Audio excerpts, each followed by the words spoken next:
Sot në mesditë, 5 shoqata jo qeveritare zhvilluan në qytetin e Shkodrës një manifestim kundër fenomenit të gjakmarrjes dhe ngujimit, i cili vazhdon sidomos në zonat në veri të Shqipërisë.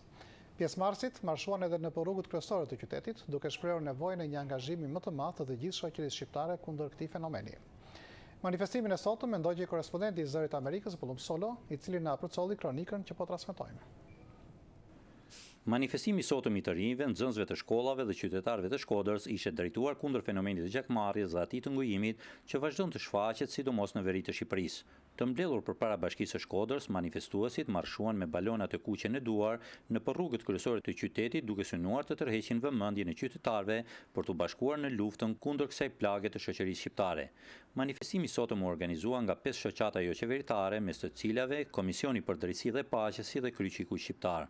Përfaqësuesi i Komisionit Drejtësi dhe Paqe, Luiz Mila, tha se lufta kundër këtij fenomeni duhet të jetë edhe më ashpër. Ekzistenca e fenomenit të gjakmarrjes dhe vrasjet e hershme në këtë qytet Vllazër janë një shqetësim jo vetëm për organizatat jo qeveritare, për Komisionin Drejtësi dhe Paqe që unë përfaqësoj, por edhe për gjithë shoqërinë shkodrane dhe të shqiptare.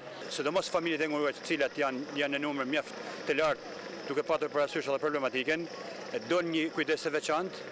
Ne duhet të ndërhyjmë atje sepse kemi fëmijë që drejtat e tyre elementare llonohen çdo ditë.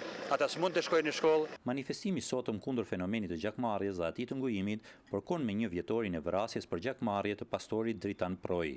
Gruaja e tij, Elona Proi, u bëri thirrje pjesëmarrësve në manifestimin e sotëm që të bashkohen kundër gjakmarrjes. Ju drejtojmë të gjithëve që jeni mbledhur këtu sot.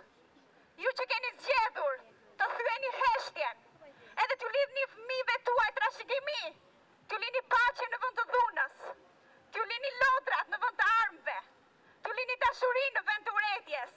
Mos prit derisa gjakmarrja të trokasi në derën tënde, çohu dhe thyeje heshtjen. Po sot Kryqëziku Shqiptar organizoi në Shkodër një seancë lurimi të gjakut me moton thyeje heshtjen, dhuro gjak kundër gjakmarrjes. Në Shqipëri nuk ka të lëna zyrtare në lidhje me vrasjet për shkak të gjakmarrjes, por autoritetet pohojnë se ky fenomen është zvogluar ndjeshëm gjatë viteve të fundit. Për Zërin e Amerikës, nga Shkodra, Pullum Solo.